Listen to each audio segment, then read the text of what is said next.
Japan as a nation is one that's adored by many for its contrast of historic beauty and modern elegance.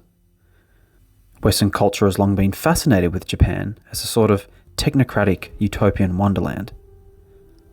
But while Japan is known for its ancient temples, creativity in animation, and breaking-edge technology, there are cultural groups and traditions that very few outsiders are ever exposed to. One of the most impactful of these groups is the Yakuza. So, who are the Yakuza? And what do they do? Yakuza is a term that refers to the various gangs and members of those gangs that have been tied to almost 400 years of Japanese history. The Yakuza we see in media are shown as violent lowlifes who commit horrible crimes, the types of people that should be erased from Japanese society. But the modern-day Yakuza are far more complicated. A mixture of businessmen, ethnic minorities, and underworld figures, the roots of this complex society can be traced back as far as the Tokugawa shogunate, somewhere between 1603 and 1868 of the Common Era. Part 1. Humble beginnings. The early Yakuza are believed to have stemmed from two separate groups of outcasts in Japan. The Tekiya, travelling salesmen who wandered between villages, belonged to the Burakumin social class, referred to by many as non-humans. The other group, Bakuto, were gamblers, hustling in a time where gambling was strictly forbidden. Gambling still remains illegal in Japan, even to this day. Just don't ask about the pachinko machines. Bakuto often sported colourful tattoos and were involved in money lending and other illegal activities at the time. This is where many of the Yakuza hairstyles and body tattoos we see today originated. Throughout history, and more so in recent years, Kyushu, an island located in the southern part of Japan, has seen the establishment and growth of large communities of Yakuza members, including many renowned bosses in the Yamaguchi family. Isokichi Yoshida was a historical figure from the north of Kyushu and is considered to have held great influence over society at the time for his dual role as a Yakuza boss and political figure. As Japan began increasing its industrial might in the 20th century, the Yakuza began expanding their organisational reach, recruiting members in construction, dock work, and, eventually, office workers and university graduates. The Yakuza often attracted disenfranchised youth or young men who lacked a sense of belonging in society or felt a lack of connection with their own families. Yakuza groups began building political ties in the time before the Great War and, following Japan's losses in World War II, further capitalised on these relationships. They began to cooperate with government parties in return for services and favours. They also wanted to ease the harassment from nosy authorities who were interfering in their affairs. The losses suffered during the war, the heavy bombings of major cities, the deaths and dismemberment of many of the adult male population, and the occupation by American troops led to the establishment of black markets throughout Japan. These presented as small stalls which popped up all throughout cities and, operating in a legally grey area, form the basis of Japan's microeconomy as the country struggled to regain its former glory. These black markets were a hotbed of organised crime, with many Yakuza establishing themselves as loan sharks and security for their group's patch of turf. Eventually, the financial success of these groups allowed them to expand further into infrastructure markets, with lucrative businesses involved in post-war reconstruction, such as the construction of roads, sewers, apartments, and even factories. By the late 1950s through to the early 1960s, many of the larger Yakuza families established themselves as key players in the modern Japanese economy. The Yamaguchi-gumi, or family, is considered the largest criminal organisation in Japan. Founded in 1915 in Hyogo Prefecture, Western Japan, it grew significantly between the 1950s and 70s and recorded 8,200 active members in 2020. The Yamaguchi-gumi has its headquarters in Kobe, in central Japan, but operates all across the country and is even active overseas. Kenichi Shinoda, also known as Shinobu Tsukasa, is a Japanese Yakuza and the 6th and current Kumicho, or chairman, of the Yamaguchi-gumi. The Yakuza have become closely interwoven with modern Japanese society. From businesses to education structures, these organisations are more involved in Japan than many realise. These groups have been seen partnering deals with politicians and government officials, showing their clear position of influence among Japan's elite. Part 2. A beast in the shadows. There is a commonly held belief that the Yakuza are violent criminals who threaten shop owners and terrorise citizens in the streets. The truth is that these organisations are much more subtle in operation. The culture and hierarchy of a Yakuza family is similar to that of a common family in traditional Japan. The leader of the family is called Oyabun, meaning father, and beneath him are his wakushu, his children, and his kyōdai, his brothers. These people are not the Oyabun's real children or brothers, but instead represent ranks within the Yakuza clan. 親を選んで生まれてこられへんやんか。でもわしらは親を選んで子供になれるから。いいことも悪いことも、苦しいことも楽しいことも、いろんなことを過ごしたから、この人間の生き方。There are 22 organised crime syndicates in today's Japan. The largest are the Yamaguchi-gumi, Inagawa-kai, Matsuba-kai, and Sumiyoshi-kai.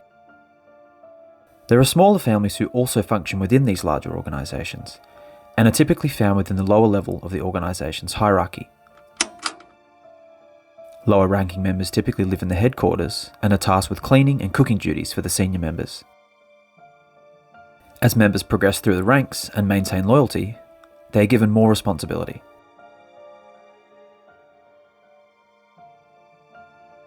Unlike criminal organisations in other countries, the Yakuza names and crests appear in plain sight in directories of the buildings that they occupy, and their members are active and visible participants in the life of their host communities.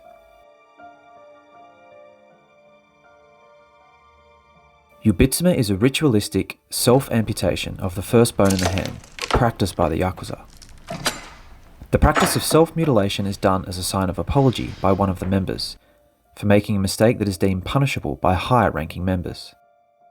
This mistake usually involved violating the code of the Yakuza. Yubitsume originated in the gambling clans, Bakuto, as a form of punishment for serious offences that did not warrant execution or expulsion. The practice motivated gamblers and members to pay their debts in time, or suffer a worse debt instead. The ritual is done in various ways. A common method involves placing a cloth on a flat surface, followed by the offender's left hand. A small sword, referred to as a tanto, or sharp knife, is used to sever the top portion of the finger. More crude methods have been seen, such as placing a chisel in the joint and belting it with a hammer or other blunt object. The Yakuza have gained favourable attention through their work and relief efforts in the wake of natural disasters. In the spring of 2011, Japan was devastated by one of the most brutal tsunamis and earthquakes in the country's history. These devastating events crippled the people of the Tohoku region, whose homes were torn to shreds, neighbourhoods shattered, and everything they knew lost. In the wake of the devastation, a fleet of more than 70 trucks poured into the towns and cities of Tohoku, containing food and supplies for the residents. This initial group didn't come from the government. They came from a group not often associated with good deeds. These were members of the Yakuza, and this wasn't the first time that they had helped fellow Japanese in crisis. After 1995's Kobe earthquake, the Yakuza had also been the first on the scene. And not long after the 2011 Tohoku relief effort started winding down, the Yakuza sent men into the deadly Fukushima nuclear reactor to help alleviate the situation resulting from the meltdown that had been caused by the tsunami as well. The Japan of the 1980s achieved extraordinary levels of economic growth. Many refer to the period as the Age of the Bubble, with remarkable stock and land price increases seen across Japan, as well as an investment and consumption boom.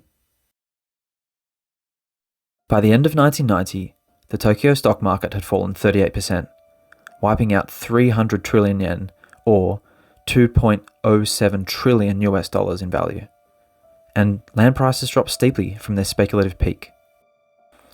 This plunge into recession is known as the bursting of the bubble economy and led to what many refer to as the lost decade in 1990s Japan. The Yakuza at different levels were heavily involved in many legitimate and illegitimate businesses in the late 1900s. These included the sex industry, drug trade, real estate, construction, and wide-scale business and nightclub ownership. The Yakuza quite often receive protection money from small business owners on their turf to prevent them falling victim to petty crime, including theft and battery, from smaller gangs. Japan's housing bubble during the late 1980s made rich many white-collar Yakuza who were doing business in real estate at the time. Real estate was one of the Yakuza's first big white-collar scams. In the 1980s, the Yakuza started sending their enforcers off to work for real estate agents. They were called the Jigeya. Real estate agents would hire a Japanese gangster when they wanted to demolish a residential area and put in a new development, but couldn't get one stubborn landowner to leave. The Jigeya's job was to get them out. They'd put unpleasant things in their mailboxes, scrawl obscene words on their walls, or, in at least one case, empty the contents of an entire septic tank in through their window. Whatever it took to get someone to sell, the Yakuza would do it. They did the dirty work, and, according to some Yakuza members, the government let them do it. While not often spoken about, kakuseizai, or its slang word shabu, commonly referred to as speed, amphetamines, or meth, was a stimulant used by soldiers in Japan during World War II. It was sold during the war under the brand name Hiropon, first being introduced in 1941 as a drug to help people work harder. As the side effect of the drug became well known and the number of addicts grew, it was finally banned in 1951. The Yakuza stepped in to fill the gap when production ceased, and trade in the drug became one of their early primary sources of revenue. As Japan suffered harsh social and economic setbacks in the 1990s, so too did the Yakuza. The implementation of anti-Yakuza legislation in the 90s and noughties has drastically impacted how these crime families operate and survive. 以前は例えば田村組その外看板を出していたんだけども、要は暴力団事務所がある周辺に住んでる住民が、訴訟を起こしてこの地区には事務所はいらない、暴力団は、排除するっていうようなことがあれば裁判所の命令で退去命令ができる、そういう法律もあるんですね。だから今は何々組という看板は避けてないのが実情ですね。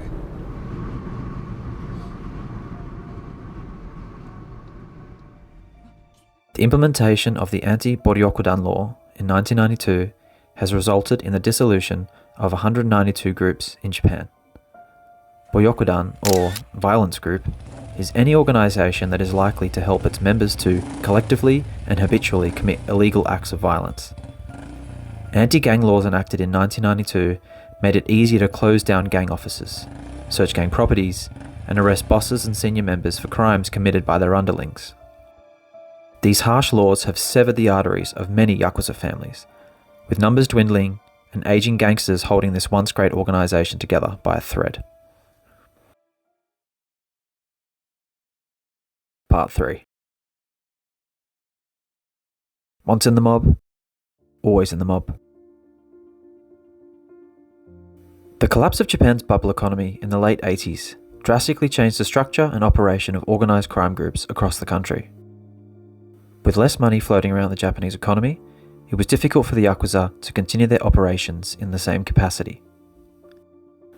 Organisations began to split, and avenues such as financial markets and construction began to be substituted with drugs, prostitution, and for some smaller groups, petty crime and street fighting. The Heisei era in Japan saw some of the most violent periods in the nation's recent history. From the sarin gas attack by the Aum Shinrikyo cult in 1995 to the increased violence from biker gangs and ongoing Yakuza feuds. The introduction of Yakuza exclusion ordinances were a new tactical approach by the Japanese government to counter Yakuza operations. The Japanese government is seeking to shift the battle from a Yakuza vs police framing to one of a Yakuza vs the people. Rather than fighting the Yakuza directly, this allows the police to rely more on social pressure and stigma to isolate and impact the Yakuza in a more indirect way, rather than with criminal punishment. These exclusion ordinances impact businesses, services, and private citizens. Many Yakuza talk about how their lives have been greatly impacted by the introduction of these new social pressures. First introduced in Tokyo, these laws incentivize companies not to cooperate or collude with organized crime groups.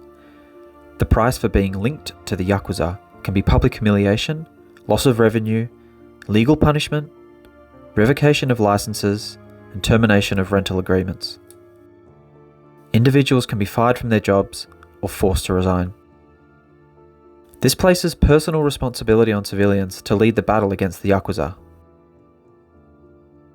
The laws and regulations put in place have continued to impact how Yakuza operate, not only as an organization, but also as individuals within Japanese society. The Yakuza are able to navigate around some of these issues, but there is a hidden cost. Anyone who assists or is under the suspicion of assisting a member of a crime organization may be publicly shamed, fined, imprisoned, or all of the above. This leads to further ostracizing of members, particularly when they choose to leave the Yakuza, as many normal members of society avoid interacting with them or actively discriminate against members and their children. So, how did the Yakuza respond? Initially, the Yakuza adapted internally, whilst engaging in aggressive public relations campaigns and even legal battles against the law. The external actions came to a peak on the date of the anti-Boyakudan law's enactment. Around 130 Yakuza members protested in Ginza, claiming that the new law would lead to human rights abuses by the police. Internally, the metamorphosis required subtle changes in conduct and visibility. After the enactment of the anti-Yakuza law, it was reported that the Yakuza groups held a meeting where they distributed a manual entitled "How to Evade the New Law." There are many cases of Yakuza members leaving in an attempt to live a normal life. One member claims he could not find permanent work when he tried to leave the criminal world. And when he managed to find work as a labourer, he was treated so badly he eventually returned to a Yakuza organisation. The disillusionment felt by members of the Yakuza is much like any displaced individual. Losing a sense of belonging, as well as being unable to reconnect with the civilian world, is a harsh reality for excommunicated members. Many members with young children find it particularly difficult leaving, as the exclusion orders prevent them from participating in normal life. When it comes to not being able to have a bank account, members are unable to pay for their children's school meals and school fees. This makes the school aware that they're gang members, and brings more attention to them. As a result, the children of Yakuza are often persecuted, which can lead to them being rejected by schools or excluded from activities. This has left Japanese authorities with the difficult task of integrating Yakuza into mainstream society.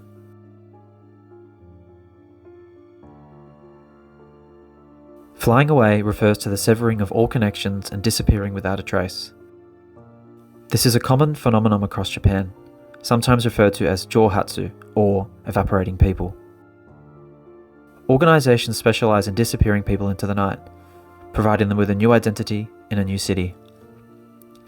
There are members of groups who have spoken anonymously of the detachment from their gang. Some leave when their oyabun dies. Others disappear to avoid the punishment of death. Unfortunately, the life of the Yakuza isn't so easily left behind.